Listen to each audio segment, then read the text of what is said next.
Good morning, everybody, and welcome to today's live session. And I'm really excited about this one because we're pulling back the curtain on what it really takes to grow a successful accounting right from the ground up. So today I'm joined by one of my amazing clients, Matthew Irvine, founder of Optimum Digits. And when I first met Matthew, well, I think, when was it? December 23, Matthew, I think it was, wasn't it? November, December 23. Yeah. So it feels like it's gone in 2 minutes, but it's actually 18 months or something. So yeah, but when you first started out, you didn't have any clients, did you? And obviously you're going to be talking about this in a little while, but you had no clients, no turnover, and fast forward to today, you are operating a multi-six-figure practice. Your wife has left a long corporate job to join the business as well, and now you're the go-to accountant for property and trades businesses. So if you're watching this, and I can see we've got quite a few people watching, let me just put some content on a second. Look, you are my morning walk content. Oh, that's nice. Thank you. Thank you. You're more than welcome to be here, Kate. So yeah, if you're an accountant or a bookkeeper, you run your own accounting practice and you're feeling a little bit stuck, you're just starting, or you've been going a little while and you're struggling to scale, or you're just wondering how to get out of the day-to-day chaos, because I know exactly what that feels like, you're going to get so much value from this session. So we're going to be chatting through where Matthew started, his mindset and his strategy shifts, because that's massive. As you know, if you've heard me speak on stage before on webinars, mindset is the first thing before everything. So we're going to be talking to him about that, how we've worked together as well, and the things that have made the biggest impact for Matthew. So we're going to keep it real, keep it fun. So if you're watching live, please do drop any questions, what you've got, in the comments, and we will be grilling Matthew live. Let's use him while we've got him live. So Matthew, let's take it right back to the beginning then. So where were you when you started your practice, and what made you make that leap into having your own accounting practice? Yeah, so when I first set up the practice, I was obviously a fully qualified accountant since 2013. I'd been working in industry more than sort of practice at that point, working at a more sort of senior level, spent quite a bit of time in the Middle East as well. But I always knew that I sort of wanted to sort of work for myself. Always had that in my head, and that kind of started from sort of investing in property as well. So from 2013, I also invested in property, different sort of strategies within property, from sort of refurbs through to serviced accommodation, and also sort of new build and developments as well. But then come to sort of when I sort of formed the practice in 2023. I'd just sold one of my property businesses, and I'd left my sort of corporate job, and sort of decided to kind of take that leap because of when in the networks that I was in through property, there were so many people that was kind of telling me about the issues that they was having with accountants, understanding their numbers, and I kind of see a gap in the market to kind of help them people, and it kind of really sort of, and that's sort of whereabouts the vision really sort of came from. And it was the perfect opportunity, sort of leaving the corporate world, and also sort of selling a business that sort of put me into a place of whereabouts I could take that leap. So that's when I sort of took it. Okay, so were you still running your property business at the same time then, or was it totally you cut off from your property and you went straight into accounting, or are you doing it? I was the exit plan had been put in place as such, but I was still sort of in the background relating to that business at that time. But that's one property business from a serviced accommodation perspective. But I've also I'm still involved in property. I've got a mentor in property as well. So kind of it was a time in my life, I suppose, of whereabouts I sort of looked at what it is that I actually wanted to do, and what it was that I actually wanted to kind of sort of achieve going forward. And I knew that was an accounting practice and still investing in property. But that's where I sort of really sort of looked from a property perspective in terms of what it was that I wanted to invest in. So going forward, I'm just now involved in sort of ground up developments rather than sort of a cash flowing strategy within property. And what's really interesting about what you just said there about your property business, that you already had the exit in mind. There's so many business owners, no matter what industry you're in, that don't have the exit in mind. And, you know, we say this all the time, don't we? That, you know, every single accounting practice owner that's watching this, you're going to exit your business at some point, whether you hand it down to your kids, your family, you give up on it, which I hope you don't do, or you sell it. Then you are going to be exiting at some point. That's going to happen. And we need to make sure that we do have that exit in mind, because I don't think people do. It's not that I don't think, I know that most people don't. And it's really good that you did that. I mean, I did it when I first started my practice. And as you know, my story, I did sell my practice in 2022 after running it for 17 years. But I didn't start with the exit in mind. I did part way through. But that's what helped me then to be able to think, right, when I'm exiting, I know that I want as much money for it as possible, because of course we do. All that hard work, blood, sweat and tears that we've put into this, we want to get as much out of it as possible when we do exit. So it's like, right, now I need to realize that I need to make the business run without me. It's not reliant on me, that the systems are fully there, that I've got the right clients, and I'm charging them correctly as well. And that's what made I know this show's not about me, but you know, you just said the same thing that you did for your business. And that's what makes you be able to sell your business and exit your business for a much higher value than if you just sat winging it every day. You're on your own. You're not really sure how to scale and grow your business. That's what we need. We need to grow and scale our businesses so we can get, not only when we exit, but which is obviously very important, but right now, while we're still in it, because we need to be able to have and experience that time of financial freedom, because most accountants that I know that are set up in practice, they're stressed out to death, aren't they? You know what I mean? And I know, and I get it, right? When in the beginning or when you are scaling, you've got to do what you've got to do. Don't listen to these other coaches and gurus that say, oh, I earn £1 million every 2 minutes and I only work 3 hours a week. That's balls, to be honest. You have got to put the hard graft in, but the hard graft then does turn into good things that then you can take that money out. You can pay for that holiday. You can take Fridays off and stuff like that. And that's what we need to sort of realize, don't we, to be honest? It's about vision kind of thing, right? Absolutely. I think that, you know, having that vision in terms of what it is that you want to create, what it is that you want to build, and sort of moving closer to that vision. Yeah, but most people don't have that vision, do they? They just go in blind. I want to start an accounting practice. Oh, okay. And then they just start on that vicious circle of taking crap clients on, non-ideal clients. They're charging them nothing because tiny little amounts, because they don't value themselves, because they're working with the wrong clients.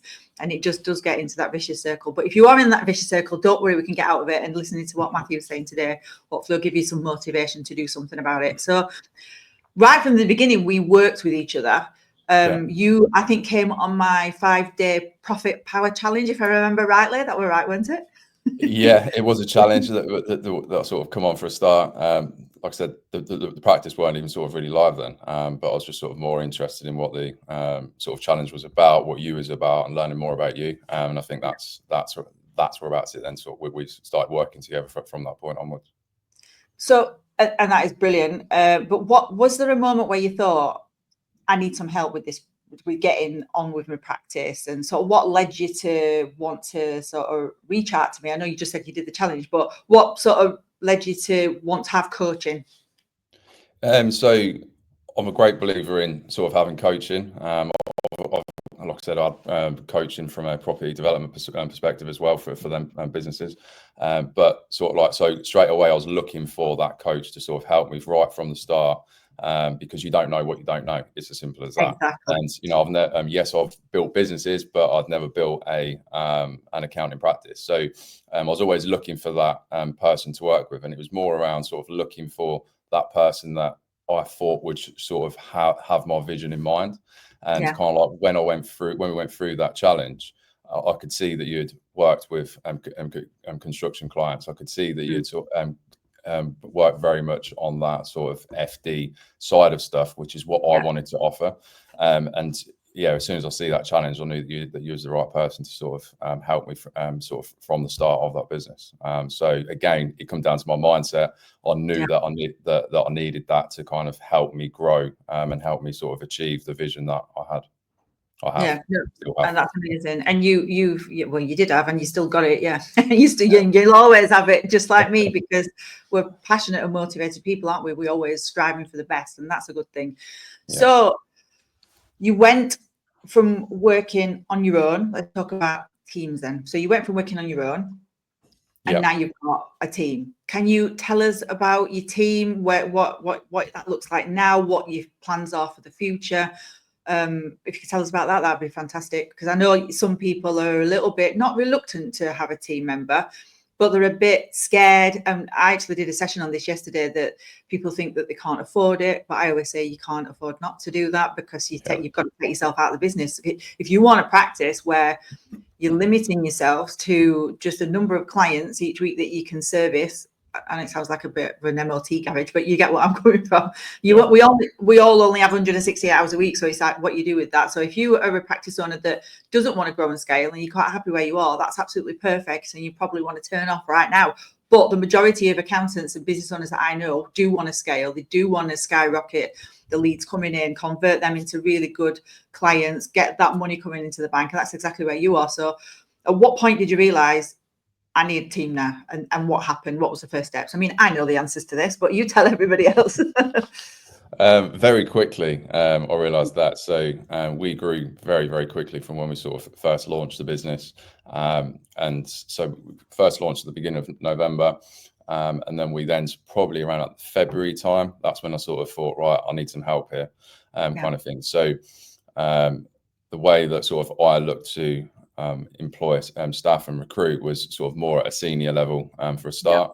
And the decision of that was really more around the fact of me wanting to be able to work on the business rather than in the business. And if I employed a more junior staff member, then I'd have to be sort of spending more time with that person that I didn't necessarily really sort of have with the growth that we was that we're seeing then and we're still seeing now. So in terms of we have employed a assistant manager as our first person outside of the family. With my wife did also join the business in April.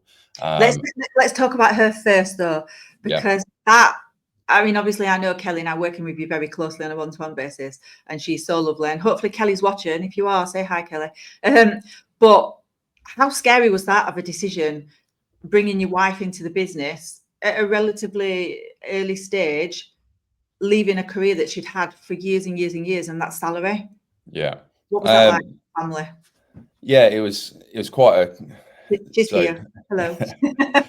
But it certainly was quite scary because obviously she had been in this career for a long time, and also you know, it's probably more scary from her perspective more than anything, because it was a case of she's moving from a corporate business where she was working in pensions, moving into an accounting practice, which she'd never sort of done. She's having to learn new systems, new processes, and sort of everything else that goes sort of along with her role. So I think from her perspective, it was sort of very scary to do that. But she's, you know, taken it really, really well. She's now sort of doing more sort of focused on sort of all of the onboarding side of stuff in terms of bringing clients in, making sure that clients are happy. And she's very much on that sort of client relationship side of the business, which is what we needed, because at that point we was, you know, taking on that many new clients that I just couldn't take them people on and also sort of service the actual work at the same time. Absolutely, you can't do everything, can you? Like we just said, we all have a limited amount of time. And she also kicks your ass as well, which is really good. Now you've got me and Kelly. Certainly does that. She certainly does that. Kind of keeps me accountable to things. So, which is good. It absolutely is good. But the other thing is as well is, and I hope you don't mind me saying this, because I'd say, you know, this is totally true for any practice. We need somebody, we need people with us that are better than us at things, and she is really good at the admin side of things, whereas you're a little bit, you're not crap at it, but you've got other better things to do with your business, haven't you? So it's really good that she's better at stuff like that, because she just gets straight on with it.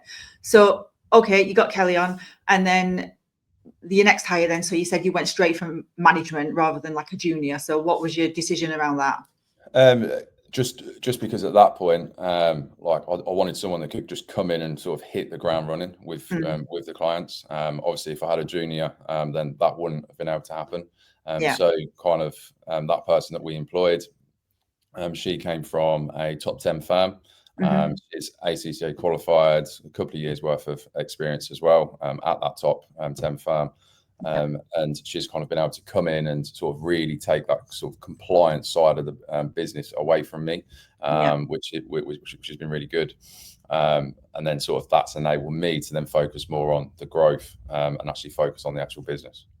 So out of 10 then, what's your score on making that decision and making that jump to paying that higher salary to get that person in to take a lot of the stuff from you? Was it a good decision?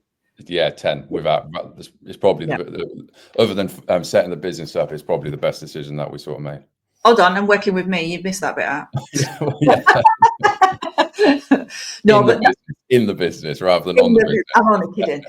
So and now then, so what are you doing now going forwards? Because I know that you plan, and it's so apt for today because I'm in London today and I'm doing a 90-day planning session with some of my other clients. But planning is just so flipping crucial. Like, I know you were on it with the plans and getting them in your diaries and stuff. So what's your plans then going forward for your next team members? Because I know that you're on that as well.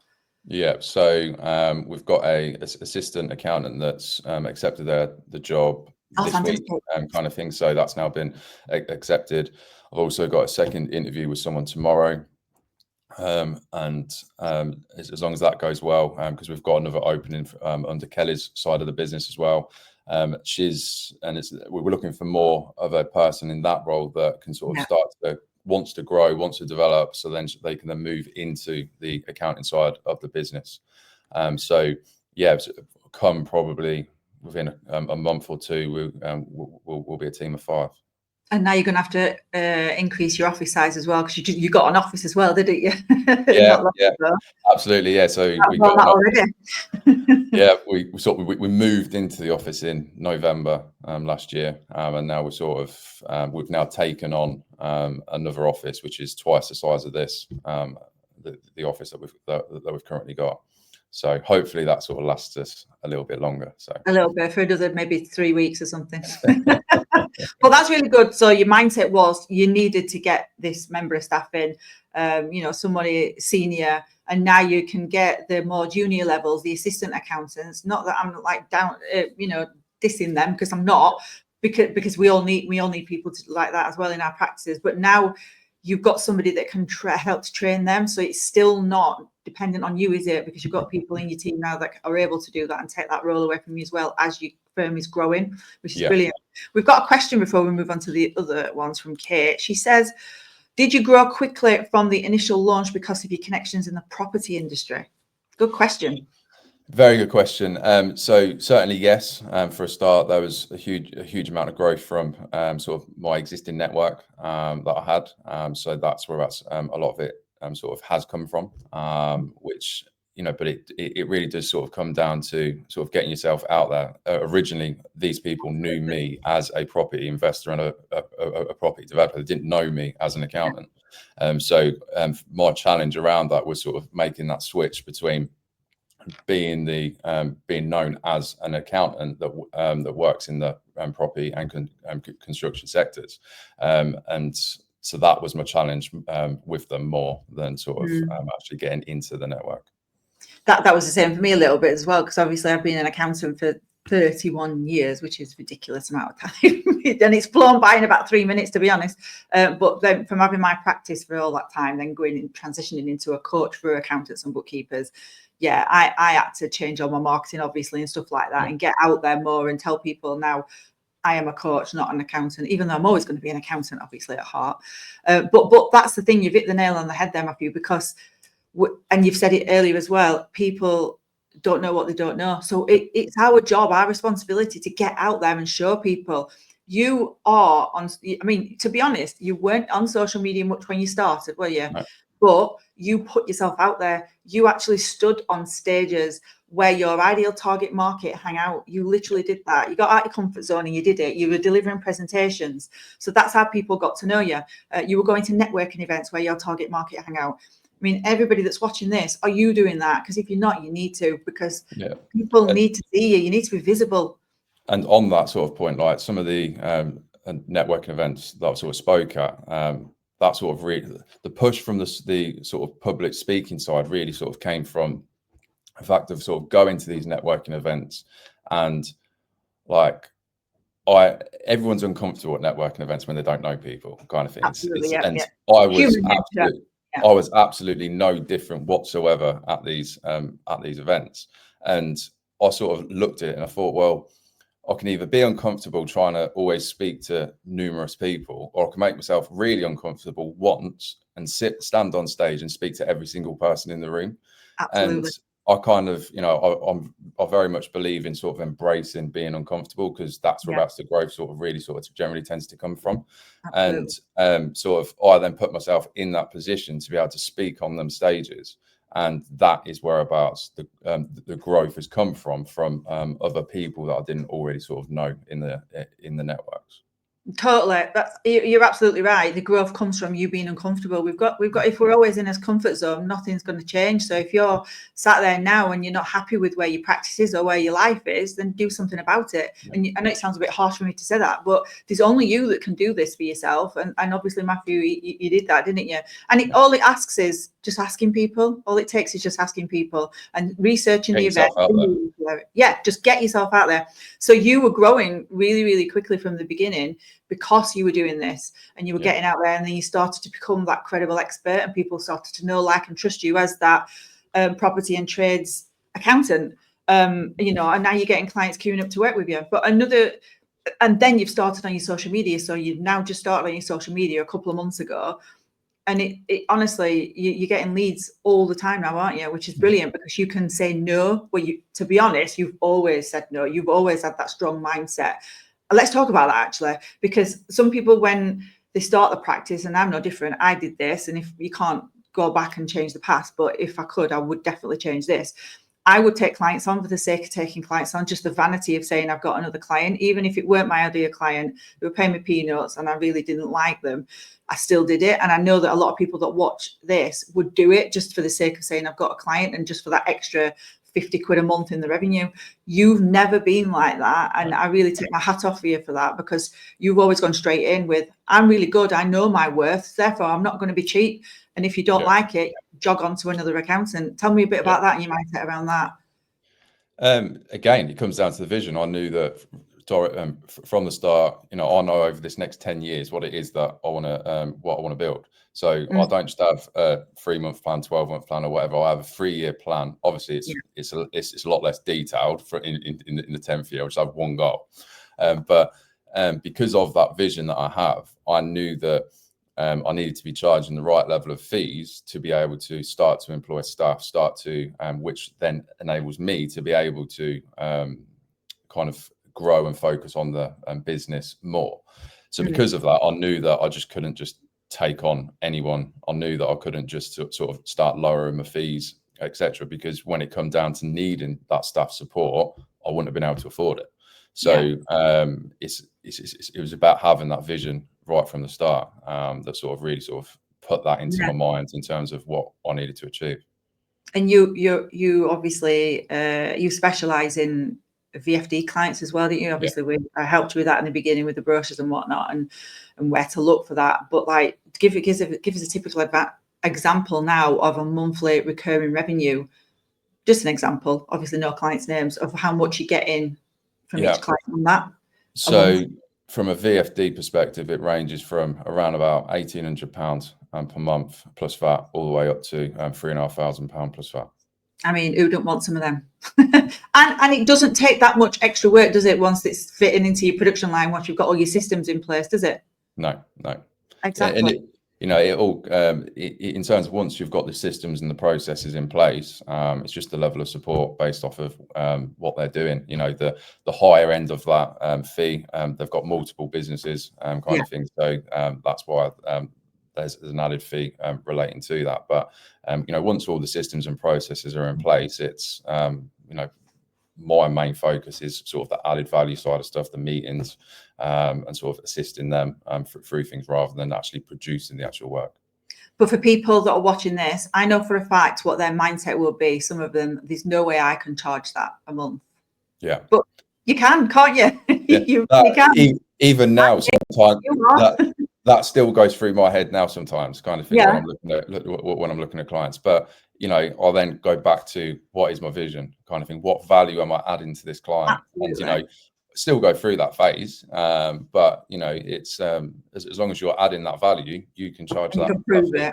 Yeah. I think we all have a bit of imposter syndrome sometimes, don't we? When we're doing the proposals and we think, whoa, they're not going to pay that. But then you think, hold on a minute, I am really good. I'm an expert at this. Look at the value that they're actually getting. And it's cheaper than them getting an in-house finance director, for example, for your VFD stuff. So yeah, and that's why people are signing up, because you've got that mindset, you know your vision, you know your value, and you're proving it in your VIP service that you're giving to your clients. But I think it's important as well that when you do have that in your mind when you are putting the proposals together, and it's something that you always say, Bev, which is don't control other people's wallets. Correct. You know, you don't know what them people can actually afford. So don't control their wallets, and as long as you're adding that value and you can prove that you're adding that value, then you know that's what you're able to charge. That you're totally right, and yeah, I do say that. So thank you for saying that, because it is a good quote, isn't it? You're not in control of your prospects' wallets and purses, and you're really not. And sometimes we do overanalyze it in discovery calls as well, because we think, oh, they're not going to pay for that. They can't afford for that. But I bet they've got an iPhone where they can get a cheaper phone if they want. I bet they go to Starbucks where they can make a coffee at home. Do you know what I mean? So where we think that clients are price sensitive, usually they're not. And if they are, you're looking at the wrong clients. You're looking at the top. You're wasting your time with those. But let's just go back though, because it sounds like you are just you're just a superstar, which you are. But it's not been smooth sailing all the way, has it? So what are some challenges that you've faced along the way? Because sometimes people don't talk about these, but I think it's really important to help other people to see what challenge you did have, what did you face, and then what sort of helped you push through those moments.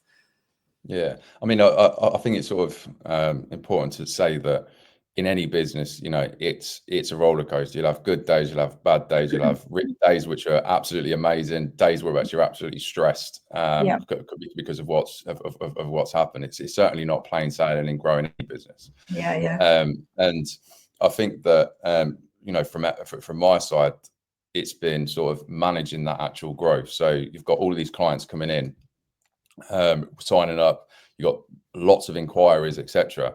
But then obviously the work's then got to be done once them clients sign up. So sort of managing that, which has been working a lot of long hours in the initial stages, very sort of stressful in terms of sort of getting through that phase. But I knew that once in terms of getting through that phase, was kind of getting to a place of whereabouts we can employ staff members to sort of take that work off of me. That was certainly sort of a challenge that I see. And then also choosing the right systems. I've gone through so many different systems. Yes, you bloody are. For our business.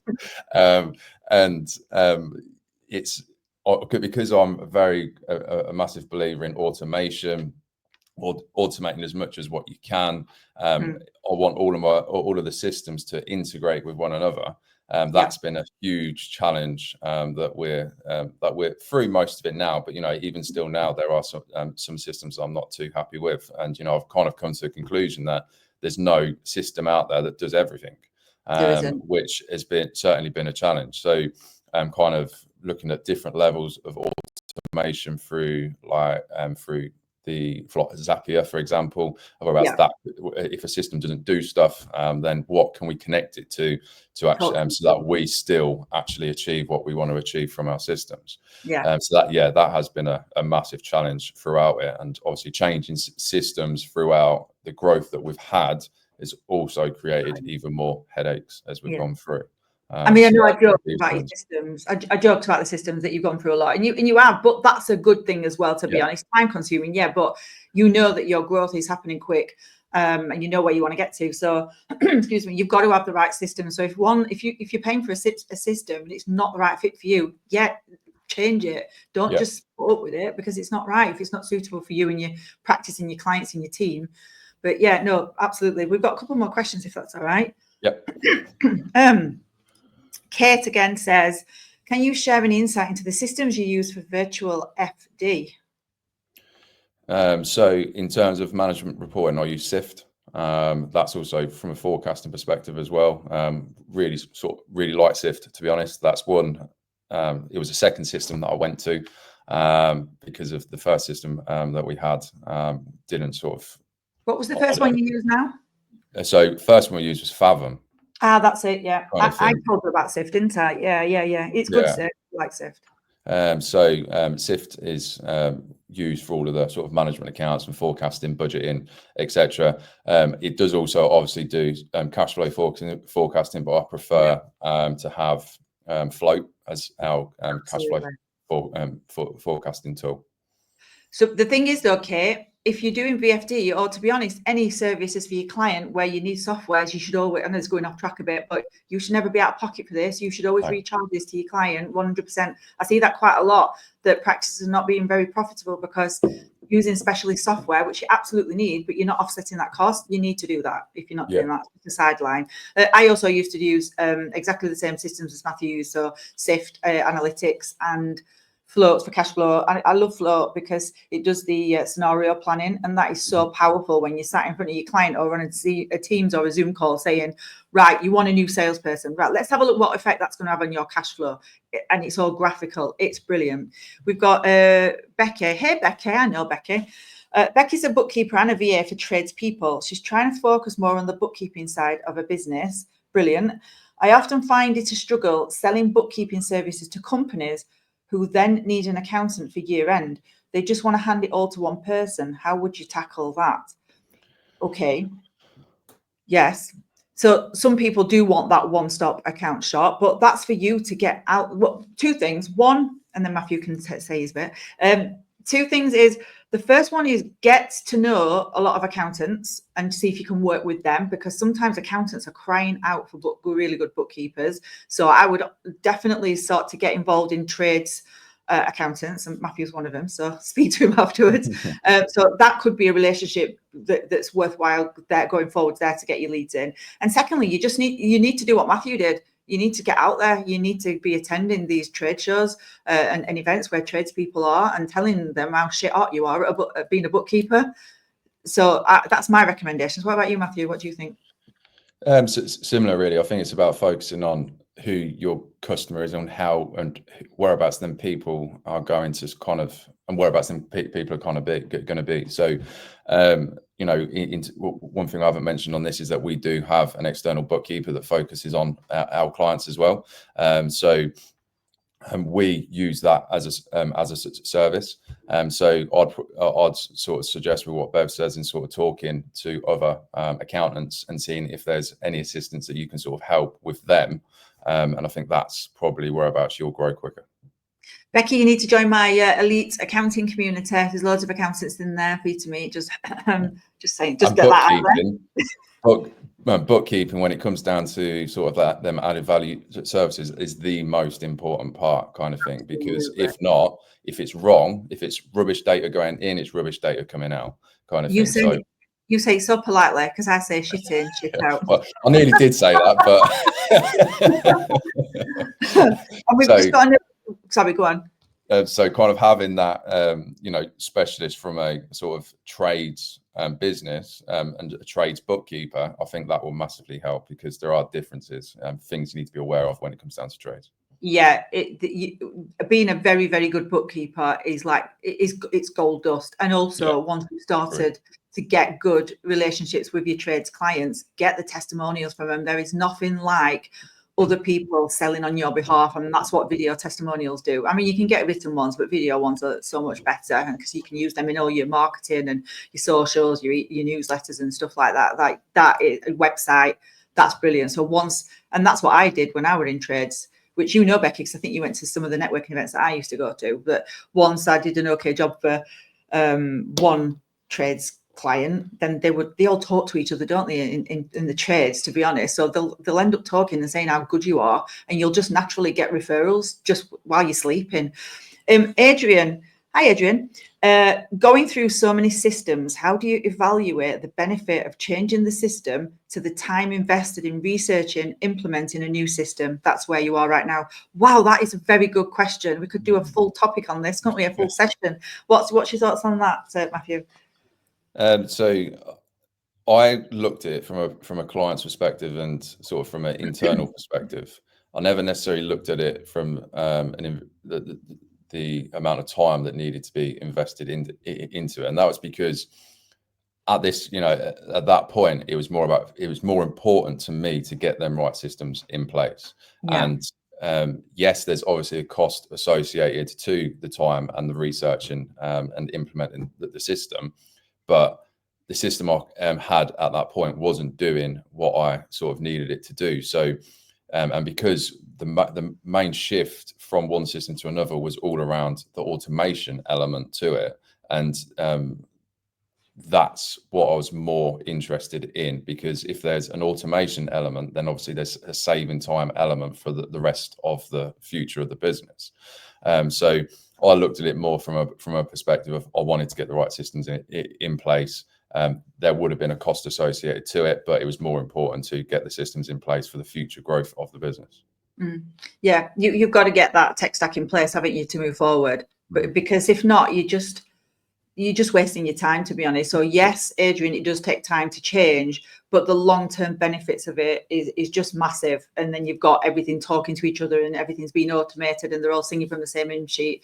That's the big thing. So you do have to make the time to do that if something's not right. There's no point paying for a subscription for a software if you're just literally using it 20%. We need to be fully utilizing the softwares that we've got, which is good, because we've got one here from Hassan saying, what's your ideal tech stack? I think we've gone through some of them now, haven't we? But yeah. So what are you using for everything then, Matthew? Wow. Okay. So right, bookkeeping. So I always put all clients onto Xero. Yeah. That's sort of one of the things that I sort of generally tend to stipulate with our clients. So accounting system and bookkeeping is all done on Xero. We have Sift from a management accounts and forecasting perspective, Float from a cash flow perspective. Our practice management tool, which is one thing that we've recently just moved to, is now Carbon. The reason I moved to Carbon, and this probably will help Adrian as well, is because it integrates with a system called Zapier. And if that system doesn't do something, as long as it integrates in with Zapier, you're able to connect it to thousands of different apps, and there's a high likelihood that you will be able to do that automation as long as it integrates with Zapier in the first place. Our proposal tool that we use is Ignition. So we use Ignition for all of our proposals. Because of the different level of services that we offer, I wanted to be able to offer different packages as part of that same proposal. In terms of from the back end side of stuff, we're currently using Bright Tax and Bright Accounts Production. What else? Are you moving from Bright though? Have you decided? Yeah. Have you decided what you're going to move to yet, or not yet? Not just yet, to be honest with you. So we've just taken on My Work Papers as well, to integrate work papers into a more of a online tool. So now we've taken that on. That does directly integrate in with Bright Accounts Production. So that's the decision that I'm sort of toying with at the moment in terms of where we stay with them, because it does integrate. Okay, there's probably some that you've missed, but that gives a good overall indication. There's definitely some. There's definitely some that I've missed. We do use Expert as well for bookkeeping. That's something that we're working with at the moment too. We're in the early stages of that, but that is a tool that we will be using going forward for our. I think that's relatively new as well, isn't it? Yeah. And Becky says, thank you so much. She also owns, that's the lady that said about the bookkeeping, she also owns a trades business too. Time to get hubby on for a video testimonial. Absolutely. What else? Sharon Ray says she agrees bookkeeping is key. Absolutely. And to VFD services. Yeah, Sharon also does VFD services as well, which is brilliant. Have you got a few more minutes, Matthew, just to do a couple more questions? Yeah. It's fine. We could be all day doing this, can't we? It's good, isn't it? So Shazad, hopefully I've said your name right. What criteria do you consider when quoting for a fee? Again, very good question. We could do another session on that. Yeah. So size of the business, it probably the standards of what most people would sort of consider. So size of the business in terms of what the level of turnover is. number of employees that are on the payroll, number of subcontractors that they're using. They're always elements as part of the proposal, but then also looking at what it is that they want to achieve. So the first question I always ask as part of any discovery call is, what is it that you want to achieve over the next 5 years? Because that then determines whether it's just going to be a compliance client or whether they're going to be looking at more from a VFD perspective. But everything else is a straightforward fixed fee in terms of services, but the ones that will obviously fluctuate is based off of turnover, payroll, and number of subcontractors. Thank you. How many of you watching this right now ask that question in your discovery call to your prospect clients? I bet you anything it's very small, if not zero. There's not many people that do that, and we really should. That's such a valuable question to ask, because you're looking into the client's mind going forward, aren't you? Like you said, and see what their vision is. So absolutely brilliant. Let's have a little look. How do you tend to shape your discovery calls around compliance versus VFD? Yes, in a way, because that's the reason why I asked that question for a start, kind of thing. So but you also send the questions out when they're booking into your diary, so you already know a little bit about them, don't you? Yeah. Beforehand? Yeah. So when people sign up for a discovery call, there's 10 questions that get asked for me to be able to understand the size of the business and also whereabouts they currently are from a business perspective. But then that first question that I ask, that will then sort of then generally tend to lead onto a question of similar of like, what support do you feel like you need, that kind of question. And then that is then when the rest of the call is kind of tailored towards whether they're going to be more of a compliance client or whether they'll be a VFD client.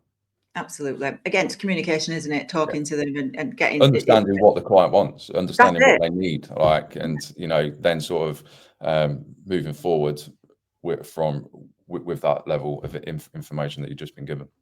Don't assume that your clients just want a once-a-year accountant. We don't want to be the once-a-year accountants. We want to be the trusted advisor that's in your clients' pockets all the time, and they're going to be paying for that. That's what we need to do. That's where the big bucks are.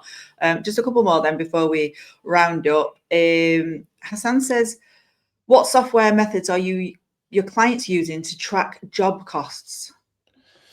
So this depends on the size of the business. So if it's a smaller construction business, then it will all be done through the tracking categories within Xero. However, the larger businesses, that's when that sort of generally tends to not be so good, to be honest. And we're using a separate system which is called Live Costs, and that's a sort of a more project management tool of whereabouts the clients raise POs on the system. The invoices then come in. It replaces Dex. That's a system that I didn't mention earlier, Dex, that we do use as well. Actually, big one, that, isn't it? We need the receipts. So it replaces Dex from a project cost point of view. So all the invoices specifically relating to an actual project will go through Live Cost rather than Dex, and it gives them at any given point a idea in terms of how that actual project is performing against their original costings that they set. So Live Cost is a really good system for that, and it integrates in with Xero as well. Well, that's good. Last one then. Although somebody's asking a question about rough estimation of fees, we can't tell you that because it's different for everybody in it, different locations and stuff like that. In my community, all my fees are there, which is what Matthew you started on using my fees as well, didn't you? In your practice, then you've molded them around that. So we can't really give you an exact example there for that. But Beth says, I think she means VFD for this. Do you turn down clients that don't want VFD services? I don't think you turn them down, do you? But no. We always say to our clients that as you grow, we'll grow with you. So it's about sort of looking at the services that will benefit them, the value that they're going to get from them level of services, and then they start on that package, and then as they grow, they'll sort of upgrade their the services throughout the level of services that we offer. And you've had that, haven't you? You don't make people like physically make them go onto VFD if they're not at that stage. You'll support them in whatever they need at that time. But a lot of your clients do gradually then, with your help, grow the business, and then they do naturally move on to VFD. Correct. Yeah, that's correct. Brilliant. All right then. So brilliant. So fast forward to today then. Some really good questions. Thank you so much for popping them in the chat box. Good questions. Really good. So fast forward to today, Matthew. What does your life, personal life and business look like now? So now I'm able to sort of focus a lot more on the business kind of thing. It is still very hectic because of the growth that we are still seeing. So that's why we're now employing the extra 2 staff members. So there's still a lot going on. But, you know, I am still able to really sort of focus on them VFD clients and the actual growing the actual business. In terms of once we have them 2 staff members in place, some of the VFD stuff will be passed down to my assistant manager as well. So that will then free more of my time up to sort of focus on the business and continue to grow it. We have a lot of things that I want to do over this next sort of 12 months of whereabouts we're looking to add extra services to our business to assist our clients and sort of being able to understand their figures better and grow. So that's whereabouts we are now. We're at that crossroads of whereabouts we're able to then start to add more work and more value to our clients, which is really good. So you're growing and you're evolving constantly, which is brilliant, because you can't stand still in this game, can you? We need to be evolving all the time. So honestly, it's been so incredible to watch you evolve over the last few months working together, and it's only going to continue, not just as a business owner, but you as a leader in your practice and personally as well, because I know you now do things that you missed out on a little bit previously because you didn't really have a lot of time, but now you're getting that time back as well. But what would you say to people then, that anybody that's listening right now thinking, yeah, that's good for him, but I don't think I could do that? Yeah, I think anyone can do it. You know, I'm not special or anything like that. It's just about getting the right level of support around you to be able to do that. And it's about understanding that, you know, growing a business is uncomfortable. No matter what way you look at it, you'll go through very uncomfortable phases, but embrace it. And, you know, as long as you've got that vision and the decisions you're making is moving you closer to that vision, then, you know, move forward with it. But just make sure that you've got the level of support around you to be able to help you achieve that vision. But yeah, just, you know, get the support. Yeah, get the support and get the plans as well. Get things out of your head and make sure that you are doing exactly what you want to do. No one's going to do it for you. Like we said earlier, you've got to take these steps and implement. Take action. Absolutely massive. I always say, if you take action, you see results. So make sure you do that, because when you do feel that stress, and we, like Matthew's still working a lot of hours and stuff like that, but it's not stressful because he knows his vision and he knows he's got to do this to achieve. He's got to do X to achieve Y. So and to me, that's like it's like the little seed. I'm going to go a bit deep here. You know, like a little seed underneath the ground, and you're watering it. That's what you're doing now. And you just the stress bit and the bit where you think, that's just waiting for that seed to pop through the soil. And then you're just going through the next level of growth in your business. And that's all it is. You've just got to get through that. And you can only get through that with the support and people around you. So absolutely brilliant. So there you have it, everybody. That's a real life example of what's actually possible when you combine the right mindset, strategies, and the support. So if this has inspired you and you're ready to take action, I would love to know. Send me direct messages. I'm more than happy to have a free discovery call with anybody to see where you are right now. Let's chat through where you are, where do you want to get to, and see what's possible for you. But thank you, everybody, for watching. Thank you so much for all the questions. And Matthew, thank you so much. Everybody's saying thank you in the comments. It's been truly brilliant. And keep being successful. I know you are. You're going to take over the world. See you soon, everyone. Have a good day. Bye-bye. Cheers. Thank you.